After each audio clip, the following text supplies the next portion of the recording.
दोस्तों 2004 के बाद नौकरी ज्वाइन करने वालों को भी पुरानी पेंशन स्कीम का लाभ है पेंशनर्स कल्याण विभाग ने जारी किया बेहद महत्वपूर्ण क्लैरिफिकेशन। जी हां दोस्तों, जैसे कि यहाँ पेपर देख सकते हैं, ये department of pension and pensioners welfare की तरफ से 25 जून 2020 को केंद्र सरकार के सभी मिनिस्ट्रीज और डिपार्टमेंट्स को जारी किया एक बेहद महत्वपूर्ण क्लैरिफिकेशन है। और इस क्लैरिफिकेशन के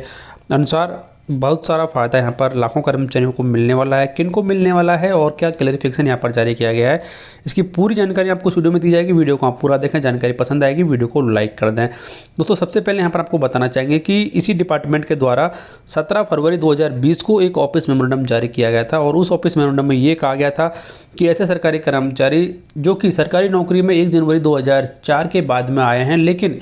उनकी नौकरी से जुड़ी हुई सारी फॉर्मेलिटीज़ 31 दिसंबर 2003 से पहले पूरी हो चुकी थी, ऐसे सभी सरकारी कर्मचारियों को एनपीएस की जगह पर ओपीएस में आने का मौका दिया गया था। तो इसके बाद में बहुत सारे डाउट्स यहाँ पर डिपार्टमेंट्स को पैदा हुए थे। अलग अलग जो परिस्थितियाँ थी वो यहाँ पर उत्पन्न हुई थी। उन सभी परिस्थितियों को किस तरीके से ट्रीटमेंट किया जाएगा, यानी कि किस तरीके से उन्हें यहाँ पर सुलझाया जाएगा, इसके संबंध में department of pension and pensioners welfare को बहुत सारे रिक्वेस्ट मिले थे, लेटर यहाँ पर भेजे गए थे डिपार्टमेंटों की तरफ से। तो उन सभी का जवाब देने के लिए यहाँ पर ये क्लैरिफिकेशन या फिर आप बोल सकते हैं कि ये ऑफिस मेमोरेंडम यहाँ पर जारी किया है। और इस ऑफिस मेमोरेंडम में इन्होंने 4 से 5 तरीके के जो इशू पैदा हुए थे उनके बारे में बात की गई है। उनका यहाँ पर किस तरीके से समाधान किया जाएगा वो भी यहाँ पर बताया गया है। तो इसी के बारे में आपको यहाँ पर जानकारी दी जाएगी। लेकिन दोस्तों एक बात यहाँ पर आपको जरूर बताना चाहेंगे कि इस ऑफिस मेमोरेंडम का फ़ायदा उन सभी सरकारी कर्मचारियों को मिलेगा जिनकी की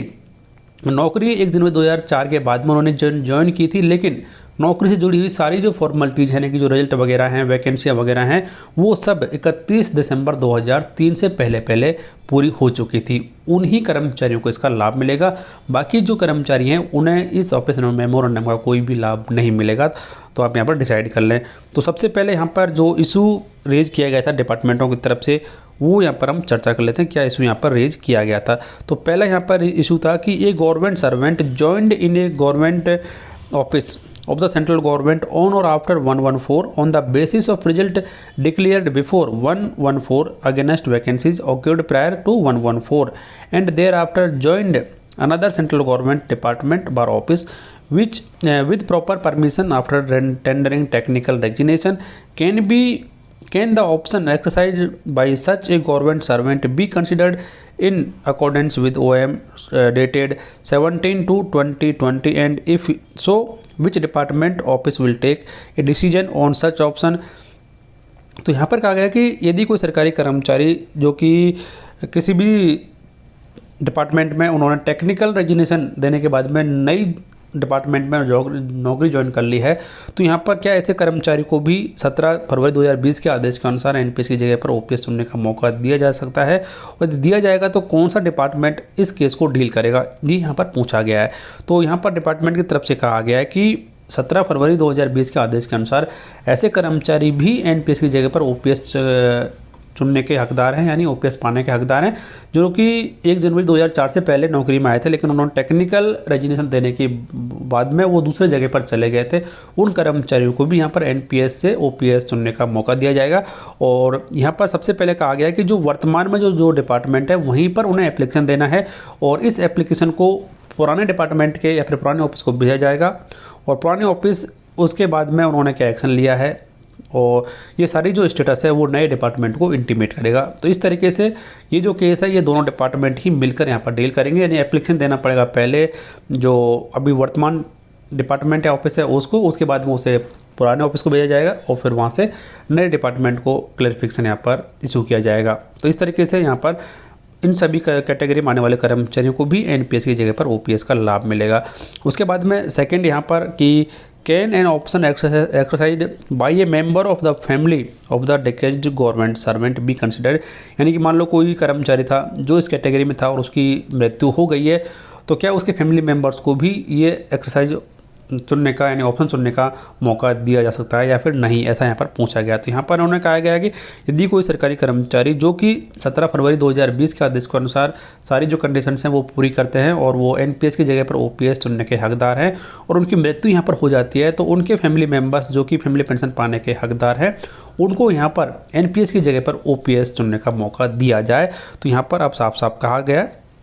कि जो भी उनके फैमिली मेम्बर्स हैं may be accepted and processed in accordance with the instructions content in this office in this departments OM dated so and so. तो ऐसे फैमिली मेम्बर्स को भी अब यहाँ पर NPS की जगह पर OPS चुनने का मौका दिया जाएगा। तीसरा यहाँ पर है फिर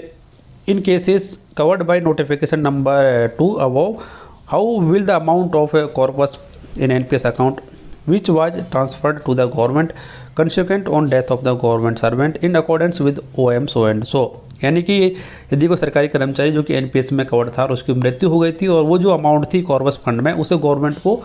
रिफंड कर दिया गया था, तो ऐसे मामले में किस तरीके से यहाँ पर जो कॉर्पस अमाउंट है उसका ट्रीटमेंट यहाँ पर किया जाएगा। तो अब यहाँ पर इन्होंने बोला है कि जो अमाउंट है वो पहले से ही सरकारी कर्मचारी की मृत्यु होने के बाद में गवर्नमेंट को ट्रांसफ़र कर दी गई है और अब यहाँ पर इन्होंने बोला है कि वो जो अमाउंट है उसे GPF में ट्रांसफ़र कर दिया जाएगा। और इसके संबंध में जो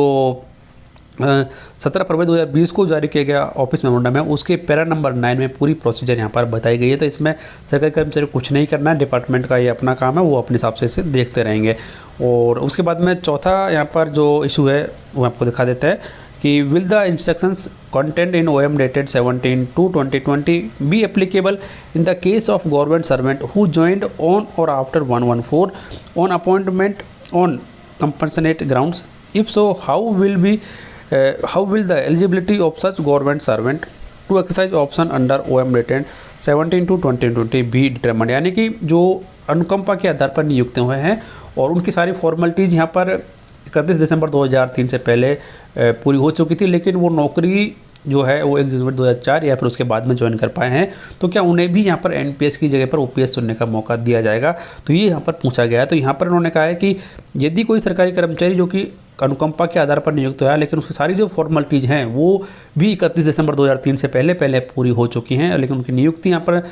देरी से हुई थी यानी 1 जनवरी 2004 या फिर उसके बाद में हुई थी, उन कर्मचारियों को भी यहाँ पर 17 फरवरी 2020 के आदेश के अनुसार NPS की जगह पर OPS चुनने का मौका यहाँ पर दिया जाए। तो अब जो CJ ग्राउंड पर भी नियुक्त हुए हैं उन्हें भी NPS की जगह पर अब OPS चुनने का मौका यहाँ पर दे दिया गया है। तो ये एक बड़ी ही महत्वपूर्ण जानकारी यहाँ पर department of pension and pensioners welfare की तरफ से दी गई है, जिसका फ़ायदा लाखों सरकारी कर्मचारियों और उनके फैमिली मेम्बर्स को होने वाला है। दोस्तों फिलहाल इस वीडियो में इतना ही। जानकारी आपको अच्छी लगी होगी, वीडियो को लाइक कर दें, शेयर करना ना भूलें और बने रहें आप हमारे YouTube चैनल के साथ ऐसे ही लेटेस्ट और ऑथेंटिक अपडेट्स सबसे पहले जानने के लिए। धन्यवाद।